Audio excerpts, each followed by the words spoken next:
Pox Sao, face up. Now you notice his body unity. Okay, he's deflecting off his center and his whole body is utilized, not just with the hands. And this is also details too. If you don't pay attention, a lot of beginners, they will do this. Now what is this? This is fingers versus the proper structure of the palm. So this is all details here. Continue please. Jump. This is a knife hand chop, sometimes referred as saken, cute neck. Jut da. Chop. Punch. Double jump. Pox Sao. Stop. Okay, this is low Pox Sao. If this is a real kick or low punch, savvies have a correct angle. Show me a wrong angle. Yeah, see? Now you can see the punch is actually going through his body. So this is wrong angle. Pox Sao. Wang Jiao or side kick. Again, check his angle. So this is the attack. It's going away from his body or not hitting his body. This is line of fire. Every strike you have to treat it as like a gun. Okay, you cannot be in a line of fire. Next. Same sequence.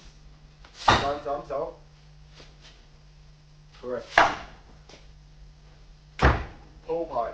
Now this is Po Pai. Well, Po Pai down is a pushing. So the technique begins after you make contact. So now I'm in a good position and I have this leg secure. So once I have contact, now I begin the Po Pai technique. So this is the Po Pai. When we use Po Pai, primarily we use to uplift, uproots, pushing your opponent. And I strike. By the time I make contact, the technique is done. So now I'm in a good position. Okay, I can strike with the upper gate, middle gate.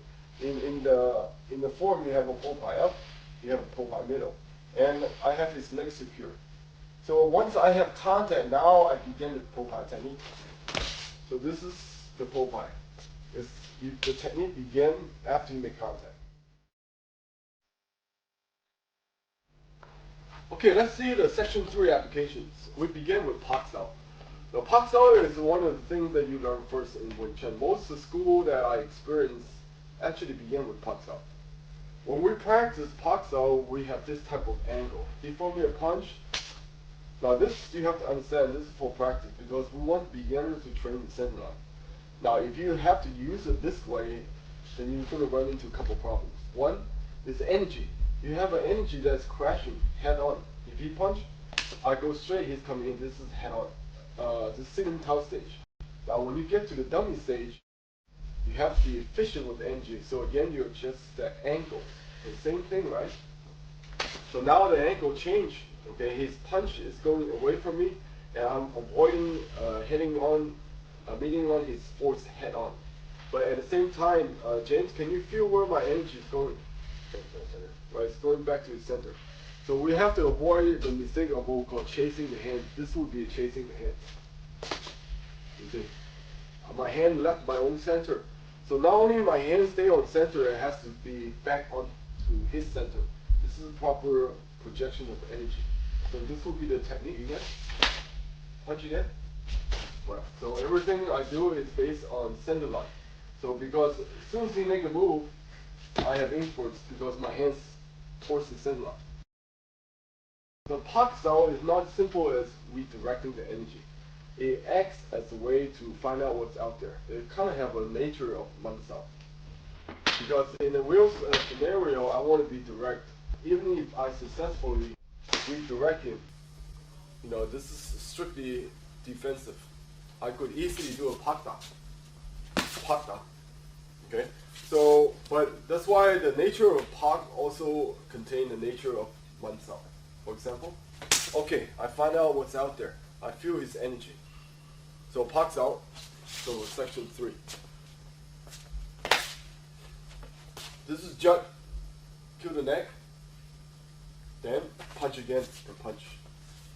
Okay. Now in practice, you learn the sequence, but in the real situation, it doesn't have fixed patterns.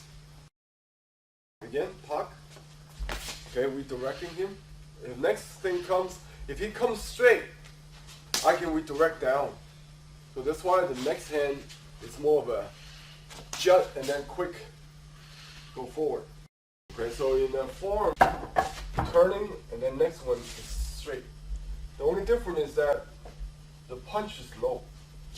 Okay? In application, it's based on whichever gate is open. This is important. Okay? So if he's here, or if I can totally control his arm, the middle gate or upper gate, both is open. But remember, by the time you practice the dummy at this stage, the footwork, the angle, the energy, the trapping, the two hands work as one, all the previous concept and body mechanics, what you learn is expressed together. Now the next sequence, Song Sau, Pox Sao, sidekick. In different families, sometimes they express the sidekick, sometimes they express the front kick. It really depends on the distance and which target are you hitting with. A middle gate attack, deflection. Again, this is not deflection here.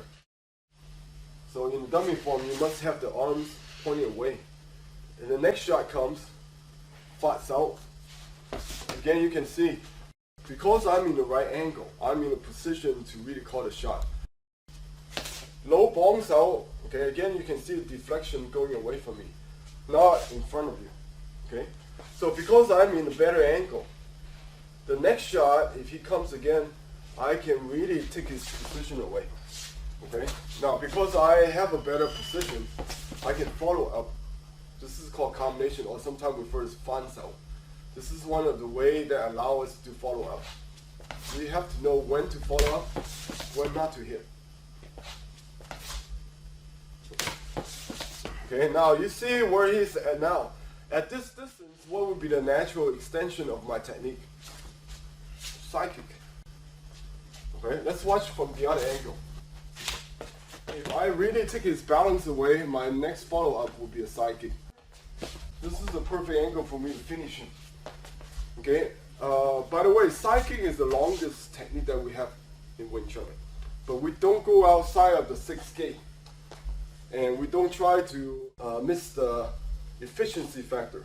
So even if he's far away, I still have to continue and recover my 6 gates. Now if he's close, just here, if he backs away, then the quickest kick I have is a front kick. Here, center line. This is all based on applications. So again, you cannot say this is the only way to practice dummy. So if you see a school that teaches this way,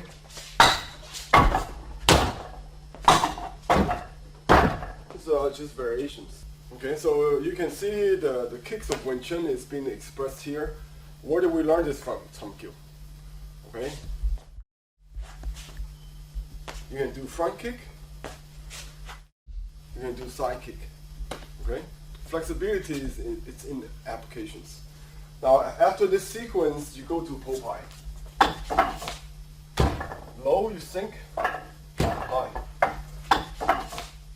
Sink. High. Again, okay, you cannot Popeye somebody this way. If he does that to me, he's open. This is not a right angle. Okay? So in application, as I demonstrated earlier with Savvy, you can see the angles of this is here. Can you push me, James? You cannot. I can push you. Okay? It's a good technique because you really have control of the center, especially if you go to upper gate. Now if the head goes, guess what happened to the center line? The center line also goes too. Now section 3 is actually the first kick in the Wing Dummy set. The concept behind the section 3 kicks is really back down to the sidekicks concept of facing again.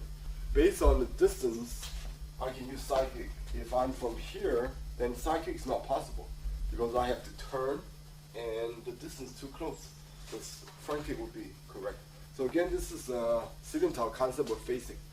We want to maximize our tools. So in order to do that, you must have 6 gates. So these first kicks teach us how do you adjust the distance? Front kick, closer, side kick for farther away. So there is a lot of considerations always in the sense of, what is the right technique. It's really based on your position, your distance, of course, timings.